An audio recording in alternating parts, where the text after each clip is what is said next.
The wind hit like a wall of broken glass that evening. In a city already buried under 2 feet of snow, with temperatures plunging to -20 degrees Fahrenheit, and the forecast promising nothing but more of the same, most people had made their peace with staying indoors. The streets were near empty. The sidewalks had turned to sheets of pale blue ice. And yet, standing at the corner of Meridian Avenue and 43rd Street, a small, elderly woman waited alone at a bus stop, her breath rising in thin white clouds against the darkening sky. She wore a long wool coat that had once been charcoal gray but had faded over the years to the color of old ash. Her gloves were mismatched, one black, one dark navy, and her boots, though sturdy, had seen far too many winters to be mistaken for anything new. She leaned on a carved wooden cane, shifting her weight from one foot to the other, and she did not look afraid. She looked patient. She looked like a woman who had learned long ago that the world rarely moved on her schedule, and had made a kind of quiet peace with that fact. Her name was Evelyn Carter. She was 78 years old, and absolutely no one standing anywhere near that bus stop had any idea who she really was. Earlier that afternoon, Evelyn had attended a private meeting at the Hargrove Foundation offices downtown, a gathering of civic donors, city planners, and nonprofit directors who were quietly working on a 10-year infrastructure reinvestment proposal for the city's most underserved neighborhoods. The offices were on the 14th floor of a building on Commerce Street, and the view from the conference room showed the city spread out under its blanket of gray-white sky, the storm visible as a low-moving ceiling pressing down on the skyline. Evelyn had been the first to arrive. She had taken a seat at the far end of the conference table, poured herself a glass of water, and opened the leather notebook she carried everywhere. By the time the others filed in, she had already made 2 pages of notes. She had attended a previous version of this meeting, and the one before that, and the one before that, stretching back nearly 4 years, a recurring convening of the people who were quietly serious about the question of how a city sustains itself when its official budgets cannot keep pace with its actual needs. She had sat at the far end of the conference table, said almost nothing for the first 2 hours, and then, in a calm and unhurried voice, proposed a funding mechanism that silenced the room. The other attendees, most of them decades younger, all of them considerably better dressed, had exchanged glances. A few had whispered to their aides. One man, the head of a regional transit authority, had quietly asked the woman beside him who exactly Evelyn Carter was. The woman had smiled and said simply, "Someone you should have already known." Evelyn had thanked the room, declined the offer of a car service home, and walked out into the cold. She believed in taking the bus. She always had. It was, in her words, the most honest form of transportation a city could offer, a moving cross-section of life where a nurse and a teenager and a retired schoolteacher and a construction worker all shared the same few square feet of existence for a handful of minutes each day. She found it grounding. She found it true. And so she walked the 4 blocks to the nearest stop and stood in the wind, waiting for Route 18. The other people at the stop, a young man with earbuds in, a woman pushing a stroller covered in a plastic rain shield, and 2 older men in matching transit authority jackets, who seemed to be arguing about something unimportant, barely registered Evelyn's presence. The young man glanced at her once and looked away. The woman with the stroller shifted slightly, creating a bit more distance without quite acknowledging she was doing it. One of the transit workers looked at Evelyn's coat and then looked at the ground. It was the particular kind of not seeing that certain people practice with remarkable efficiency, the practiced avoidance of someone who doesn't fit the visual shorthand of someone worth noticing. Evelyn did not react. She adjusted her glove, tapped her cane once against the icy concrete, and watched the far end of the street for the headlights of the approaching bus. When the headlights finally appeared through the swirl of falling snow, cutting 2 yellow beams through the white dark, she straightened slightly. The bus groaned to a stop. The doors folded open with a hiss of hydraulics and cold air, and the driver behind the wheel looked down at the small woman at the bottom of the steps with an expression that was not neutral, not indifferent, but actively, openly hostile. His name was Rick Malone, and he was having one of the worst days of his working life. That was not an excuse, it was context, offered here not to soften what followed, but to explain how a man arrives at the place where cruelty becomes available to him as an option.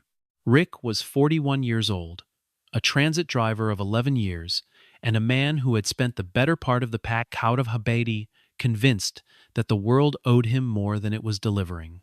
He had grown up in a neighborhood 6 blocks from the Route 18 corridor, had gotten the transit job straight out of a 2-year associate degree in logistics management, and had told himself for the first few years that it was temporary, a stepping stone to something larger, something that would eventually feel commensurate with his sense of his own capabilities.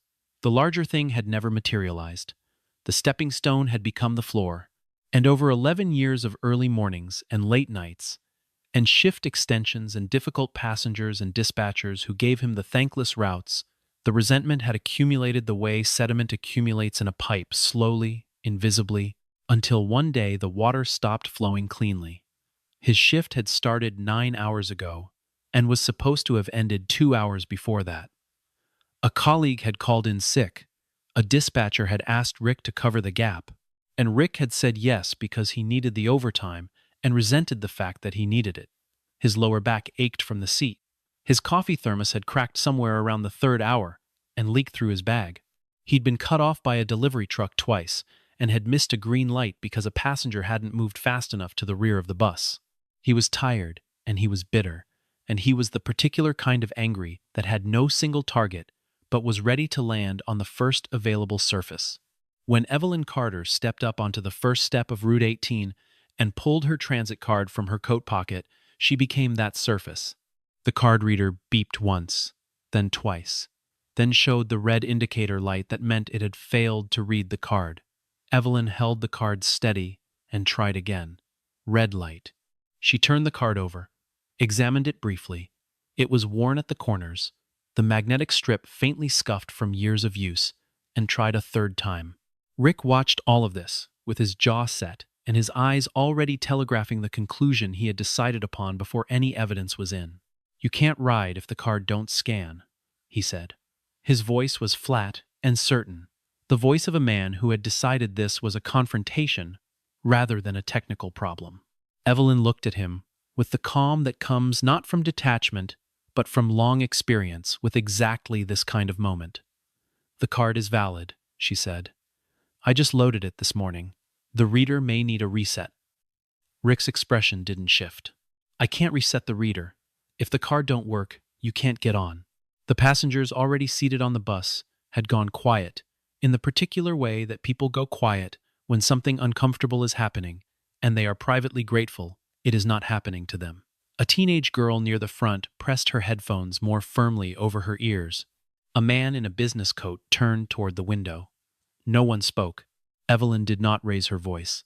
"I am happy to pay the fare in cash," she said, and opened her purse. Rick leaned back slightly in his seat and crossed his arms, a physical performance of authority. "You can't just switch to cash if your card fails. That's not how this works." The words were not a policy, they were a provocation. A woman 2 rows back shifted in her seat. The teenage girl with the headphones pulled one side down and looked toward the front. Evelyn stood on the steps, one hand on the rail, one hand holding her purse open, and looked at Rick with steady, unhurried eyes. "Sir," she said, "it is negative 20 degrees outside. I am 78 years old. I am asking you to let me pay my fare and sit down." Rick tilted his head, as though this were amusing. "Ma'am, I don't know what you think is happening here, but I'm not running a charity. You think somebody's just going to pay for you to ride?" There was a ripple of something through the bus. Not laughter, not quite, but the uncomfortable near cousin of it. The sound of people who are not stopping something they know they should stop. A man near the back muttered something to the person beside him. No one moved toward the front. No one said a word in Evelyn's direction. Rick reached for the radio on his dash and made a show of lifting it. "I'm going to have to call for security if we can't resolve this," he said, in a tone that made the word resolve sound like a threat. Evelyn lowered her purse slowly. She looked at Rick for one long moment, not with anger, not with pleading, but with something closer to sorrow. And then she nodded, almost to herself, as if confirming something she had long suspected. "All right," she said quietly. and she stepped back down into the cold. The doors closed. The sound was not loud, but it hit like something final. The hydraulic hiss, the mechanical thud of the folding panels coming together, and then the low rumble of the bus engine pulling away from the curb. All of it happened in the span of about 4 seconds. And in those 4 seconds, a woman of 78 years was left standing alone on a sidewalk in negative 20-degree air, watching the taillights of Route 18 disappear into the white blur of a blizzard.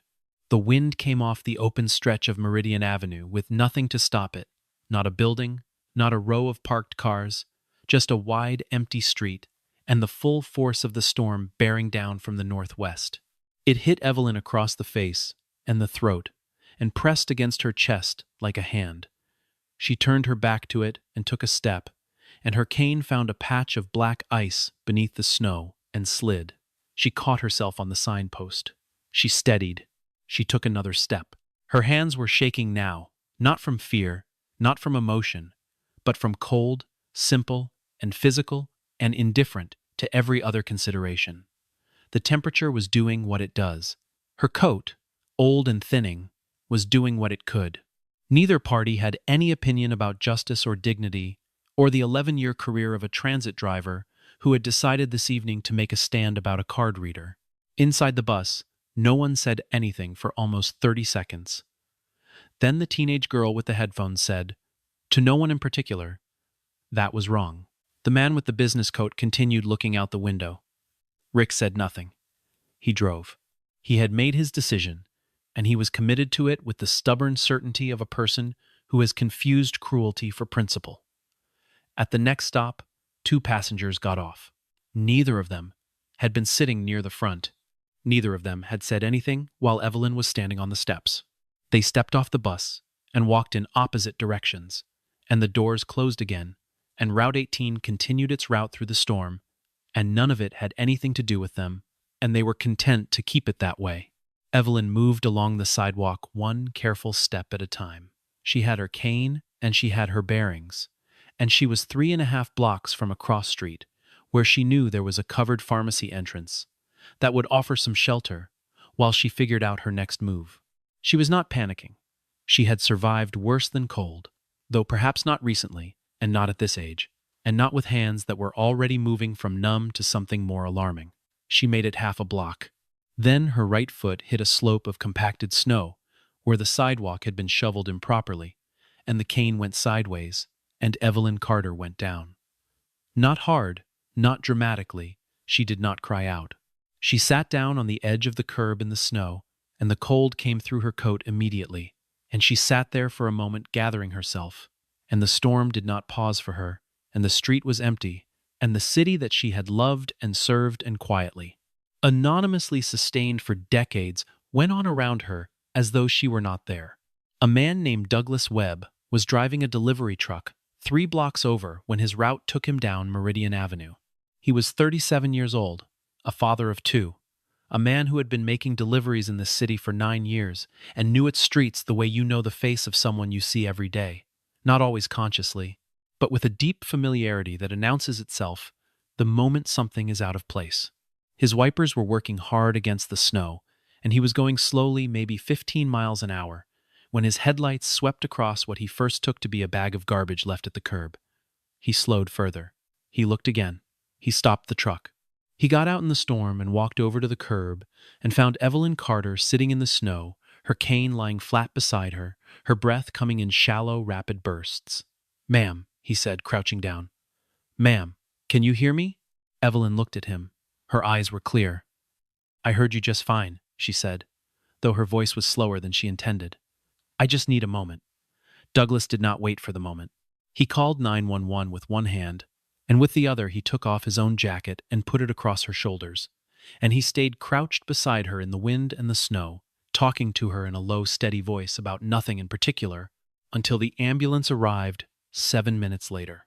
The paramedics assessed her quickly. Her core temperature was dangerously low. She was conscious and responsive, but her heart rate was elevated, and her extremities had lost significant sensation. They loaded her onto the stretcher with practiced efficiency, and the ambulance pulled away through the snow, lights turning the storm red and white in alternating pulses. Douglas Webb watched it go, then got back into his truck and sat for a moment with his hands on the wheel, the heater running, the radio off, the storm pressing against the windshield. He thought about the woman. He thought about how long she might have been sitting there before he came along. He thought about how many other cars had passed. He did not dwell on these thoughts.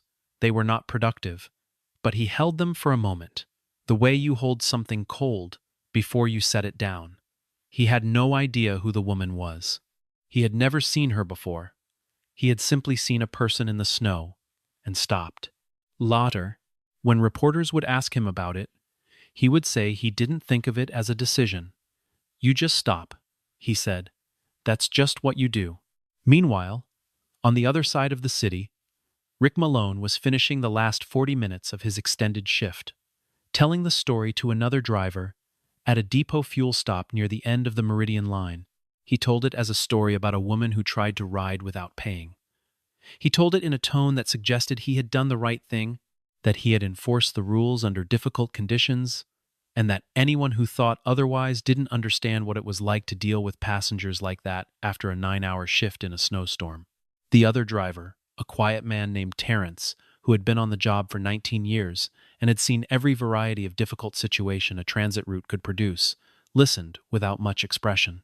He asked Rick once, carefully, whether the woman had offered to pay cash. Rick said she had, but that wasn't the point.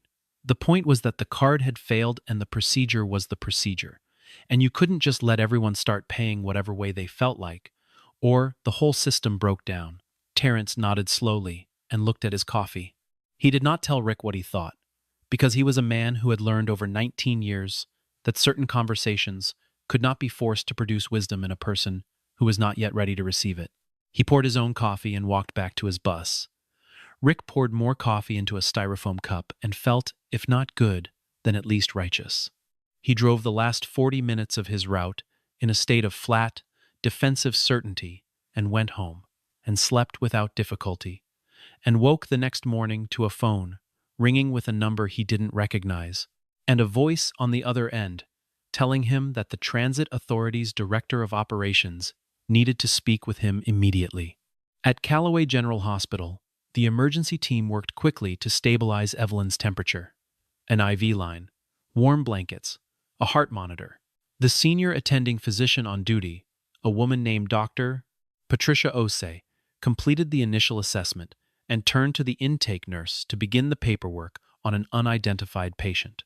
The intake nurse, a young woman named Chandra Mills, who had been working the emergency desk for 3 years, looked at the information Evelyn had managed to provide before losing full coherence, and her fingers paused on the keyboard. The name, Evelyn Carter. She typed it into the hospital's system, and then into the regional patient history database, and then into the general search field out of professional habit. The result came back in under 2 seconds. Chandra Mills stared at the screen. She stood up from her chair, walked to the doorway of the trauma bay, and said, "Dr. Osei, I think you need to come see this." Dr. Osei came to the desk and looked at the screen, and then she looked at the woman on the gurney through the window, and then she looked back at the screen. She said nothing for almost 10 seconds. Then she said, "Get the attending administrator on the phone, now." What Chandra Mills had found was not a criminal record or a missing persons alert or anything dramatic. It was a profile, a public record of charitable giving, civic donations, and foundation activity that stretched back more than 30 years. It was the story of a woman who had spent 3 decades doing extraordinary things in the most ordinary way possible. Evelyn Carter was not famous. She had never sought attention, had never given a press conference, had never allowed her name to be placed on a building or a wing or a scholarship fund in any visible way. But she was known quietly, deeply, specifically known in the offices of city government, in the boardrooms of nonprofits, and in the administrative records of the city's transit authority. Because Evelyn Carter was the single largest private donor to the city's public transportation system in its entire history. Her husband, James Carter, had built a regional logistics and transport company over the course of 4 decades beginning with 2 trucks and a handshake contract with a grain distributor in the 1970s. James had grown up in a small town in the rural South, the son of a mechanic and a schoolteacher, and he had arrived in the city at age 22 with a commercial driver's license, a mechanic's certification, and an almost preternatural ability to read the geography of supply chains before they became the language everyone used. He had started by driving his own routes, then hired a second driver, then a third, then bought a third truck with a loan that his mother had co-signed. He had built the company one relationship at a time, the old-fashioned way, through reliability and directness and an absolute refusal to promise what he could not deliver. He had met Evelyn at a church fundraiser in the early 1980s. She had been a high school history teacher at the time. He had been, by then, a man with 12 trucks and a reputation for being the most dependable freight operator in a 3-state region. He had asked her to dance. She had said yes, but told him she was not impressed by trucks. He had laughed and said neither was he. They were just the means, not the end. She had found that an interesting answer. They had been married 6 months later. By the time he died, 12 years ago, the company employed over 1,100 people and operated routes across 6 states. James had been a quiet man, too meticulous, generous in private, deeply suspicious of public recognition.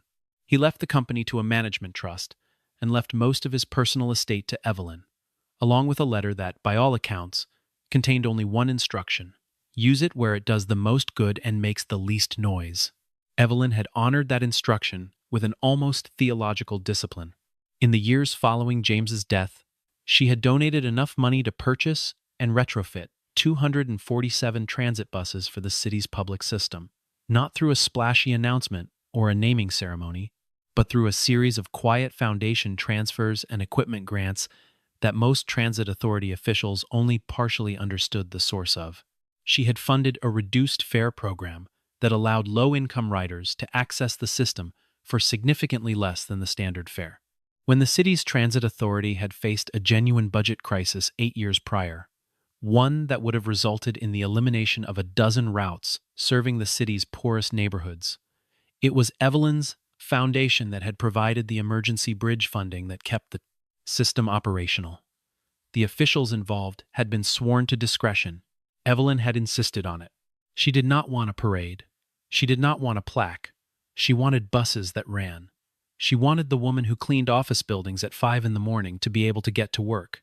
She wanted the elderly man who needed dialysis 3 times a week to be able to reach the clinic without depending on a relative or a borrowed car.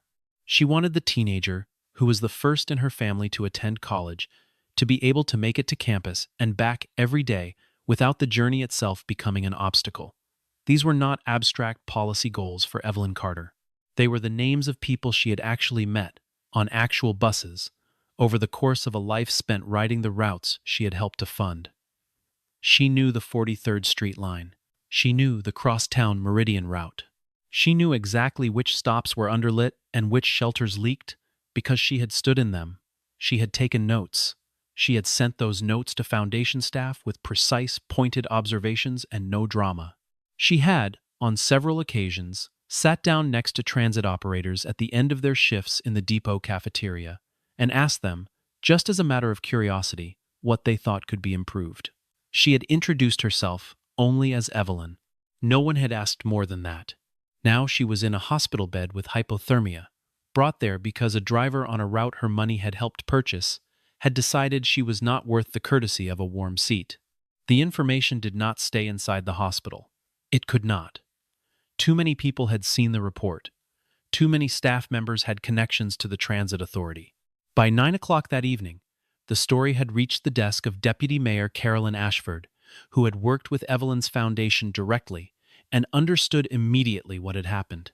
By 9:30, it had reached the office of the city's transit authority director, a man named Gerald Park, who had personally shaken Evelyn's hand at a private thank-you dinner 3 years prior. By 10 o'clock, someone no one ever conclusively identified who had pulled the interior camera footage from Route 18 and shared it with 2 local television producers. By 10:15, the first clip was online. By midnight, it was not local news. It was everywhere. The footage was not low quality. The cameras on the city's transit fleet had been upgraded 18 months prior, part of an equipment modernization grant, the funding source of which, if anyone had chosen to trace it, would have led back to the Carter Foundation. The video showed everything. It showed Evelyn boarding the bus. It showed the card reader failing. It showed her calm, measured attempt to resolve the situation. It showed Rick Malone leaning back in his seat with his arms crossed. It showed the moment he said the words about charity, not loudly, but clearly audible to the cameras. It showed the passengers in their seats, looking at their phones, looking at the windows, looking at the floor.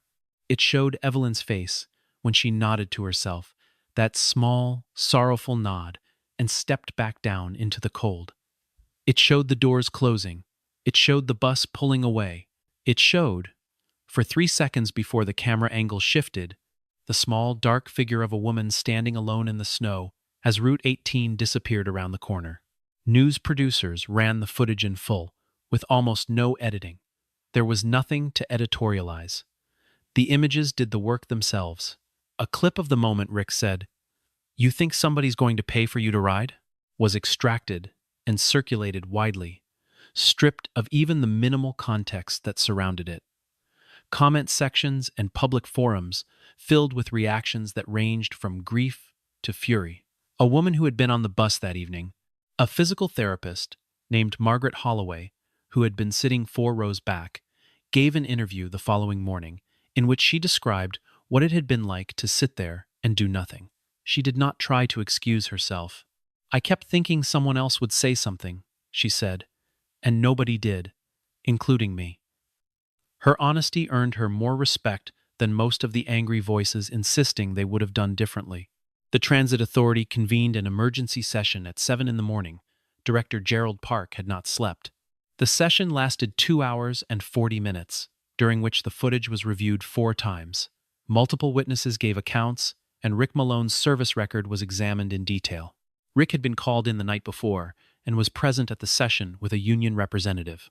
He had prepared a statement in which he described the incident as a matter of policy enforcement gone wrong.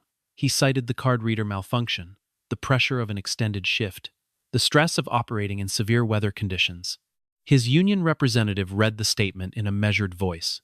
Rick sat with his hands flat on the table and his eyes focused somewhere just above the middle distance, and when Director Park asked him directly whether, at any point during the incident, he had considered the welfare of an elderly woman standing alone in a storm, Rick did not answer for a long time.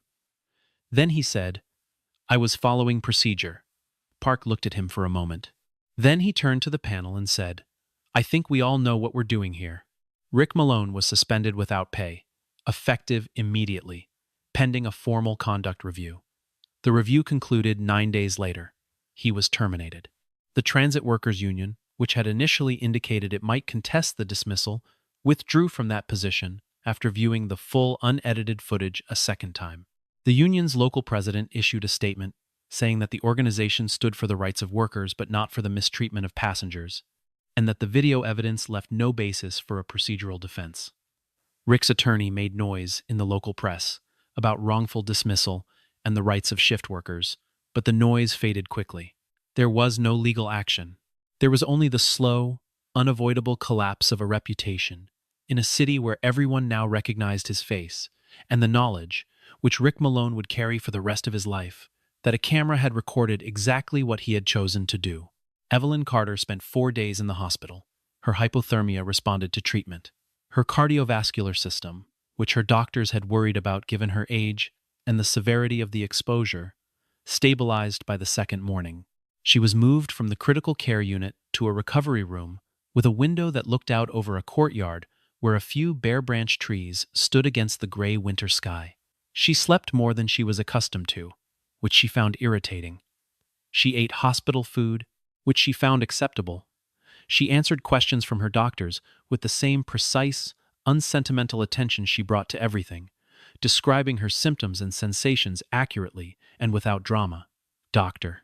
Osei, who had taken a particular interest in Evelyn's case for reasons that went beyond the medical, stopped by on the 3rd morning simply to talk not about the hypothermia or the cardiac readings or the physical therapy timeline, but about the city and the transit system and about what Evelyn thought could actually be improved if someone was genuinely willing to listen. Evelyn talked for 40 minutes, and Dr. Osei took notes, and neither of them mentioned what had happened on Route 18.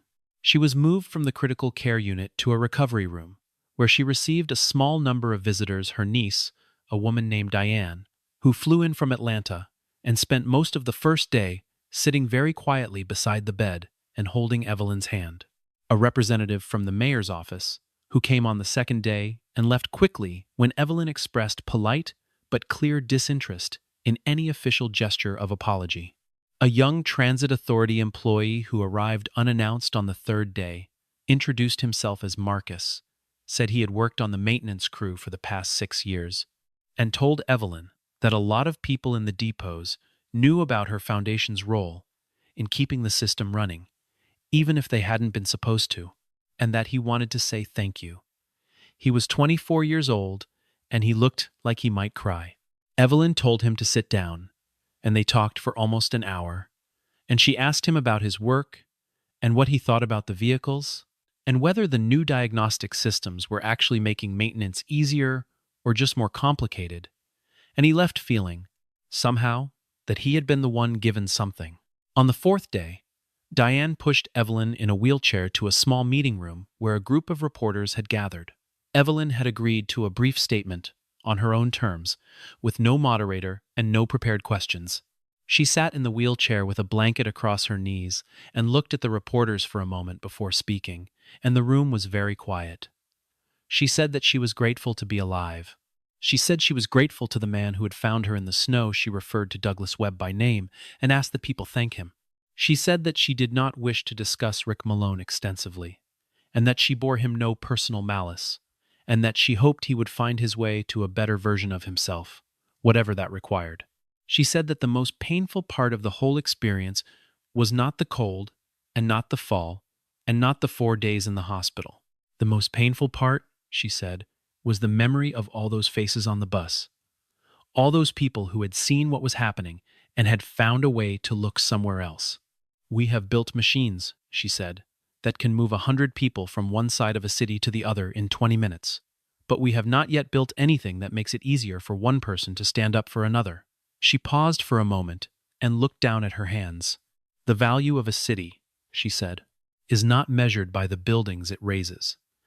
It is measured by how it treats the most vulnerable people within it.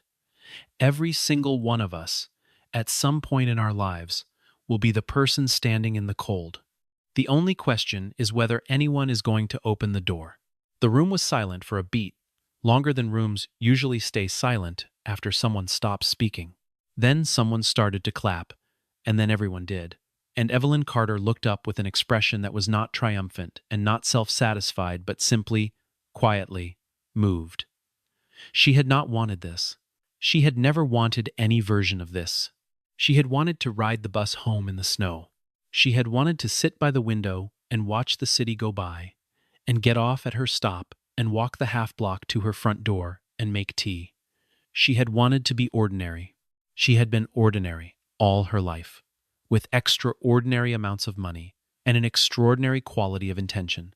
And she had done her work quietly and carefully, and without a single request for recognition. And the universe had chosen, in its typically indifferent and ironic fashion, to strip the quiet away and put her under every light available.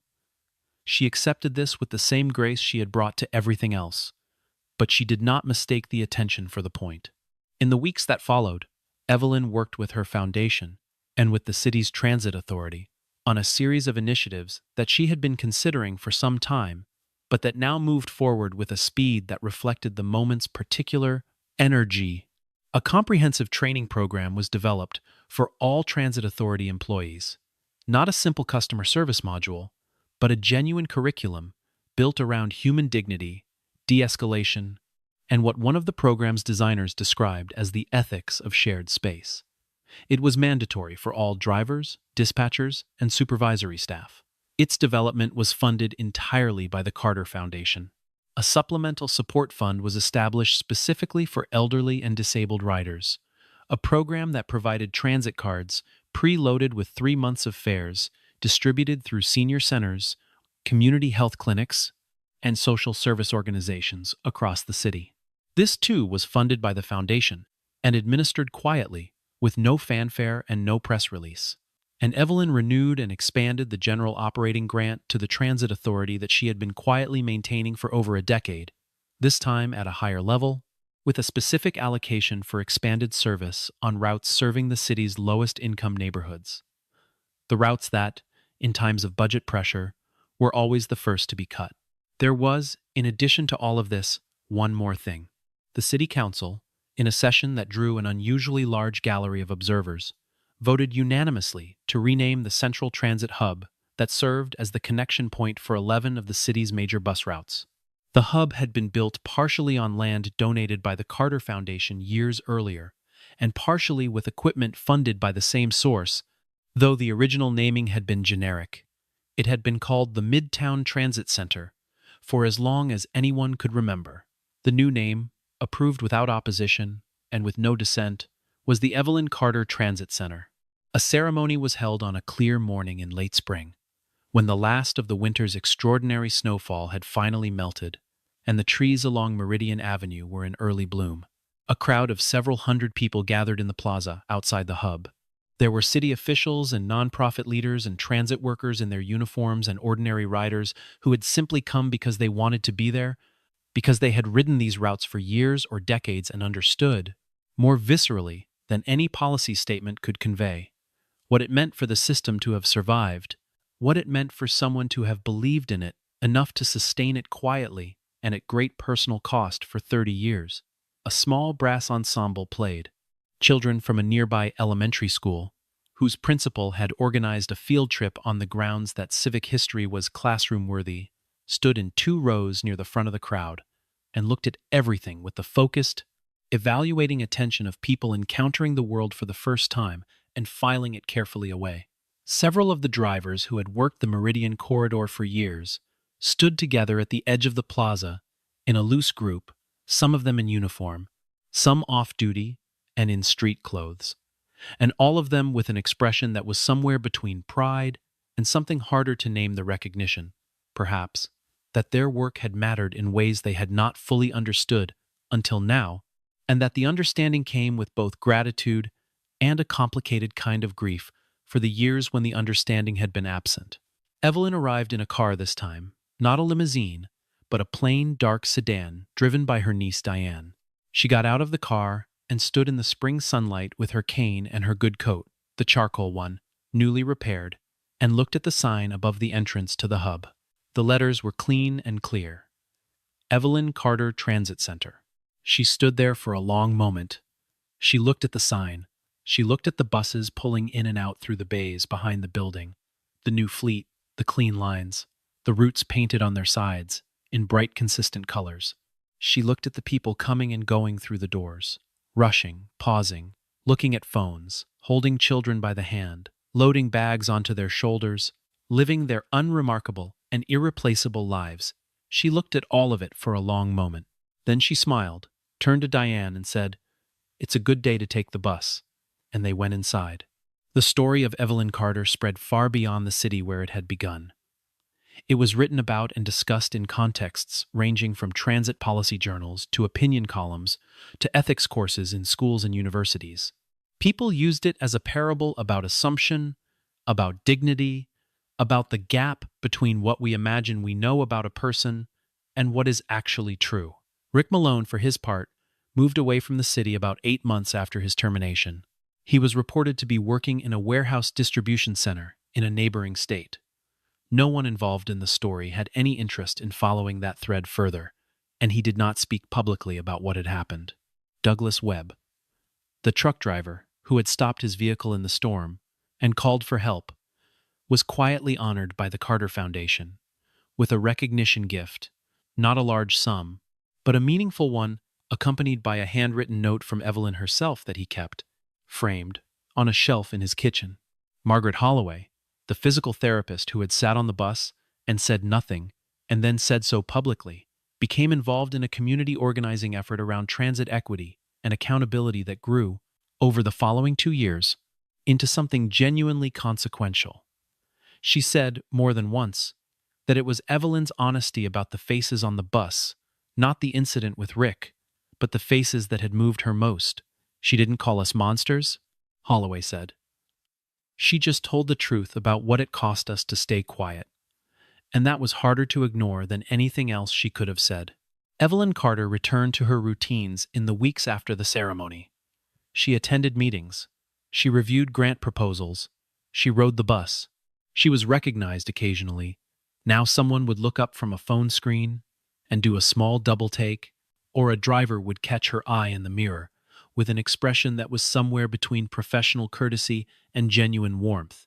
She accepted all of it, without deflecting and without performing, which is to say, she received it the way she received everything, with quiet, direct attention and no fuss. She continued to sit near the window when she could. She continued to watch the city move past the glass, the neighborhoods, the storefronts, the faces of the people waiting at each stop and settling into each seat. She continued to take notes, occasionally, in the small leather notebook she always carried. The notes were about stops that needed better lighting, and shelters that needed repair, and routes that should be extended, and drivers who should be recognized for doing their jobs with exceptional care. She sent the notes to foundation staff with the same precise, unhurried attention she had always given them. She followed up. She asked questions. She waited for answers and then asked more questions. The work continued. It had always continued. It would continue after her, because she had designed it that way, not as a monument to herself, but as a system that could sustain itself, that could outlast any single person's attention or energy or life, that could keep doing the small, essential, unglamorous work of moving people through the city, long after the cameras had gone elsewhere, and the name above the door had faded from the front pages back into the ordinary texture of the day. What the city had learned, what it had been forced to learn, in the bluntest and coldest possible way, was something Evelyn had understood for most of her adult life, that the infrastructure of a civilization is not its monuments. It is not its glass towers, or its grand civic plazas, or the names carved in stone above the entrances to its most celebrated buildings. The infrastructure of a civilization is the network of ordinary things that make it possible for ordinary people to live their ordinary lives with some measure of dignity and ease. The bus that runs on time in a snowstorm. The fare that a person on a fixed income can afford. The driver who treats the elderly woman in the worn coat with the same respect he would extend to anyone else. These are not small things. They are not incidental to the great project of a city. They are the project. They are what the project is for. Evelyn Carter had known this, not as a theory, but as a conviction, tested and refined over decades of watching and giving and riding and refusing to look away, and she had acted on it quietly and consistently, and without any expectation of return. The return, when it came, was not something she had planned or wanted or asked for, but it was, perhaps, fitting, because what the city gave back to her, the sign above the door, the name on the hub, the buses that ran through the snow, bearing some faint trace of her quiet intention, was nothing more or less than acknowledgement. The acknowledgement that she had been here, that it had mattered, that a woman in a worn coat with a wooden cane and a transit card that wouldn't scan had looked at a city that needed her and had decided, without ceremony or critic, to give it what it needed, and in that giving had made herself inseparable from it, woven into the route maps and the maintenance schedules and the funding formulas and the early morning corridors where people who clean buildings and drive trucks and raise children and care for the sick make their way through a city that does not always see them, toward a day that does not always thank them, sustained by systems that most of them will never think to question, built by hands that most of them will never know. You never know who you are looking at when you look at someone. You never know what they have built, or what they have sacrificed, or what invisible architecture around you was placed there by their hand.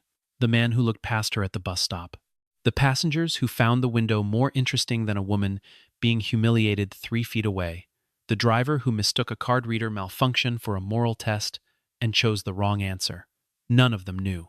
None of them had any way of knowing, and that is precisely the point. The reason you treat a person with dignity is not because they may turn out to be secretly extraordinary. It is because they are already extraordinary, in the same way that all people are extraordinary, which is to say, in the same way that all people contain within them an entire universe of experience and effort and love and loss that you will never fully see. Evelyn Carter knew this.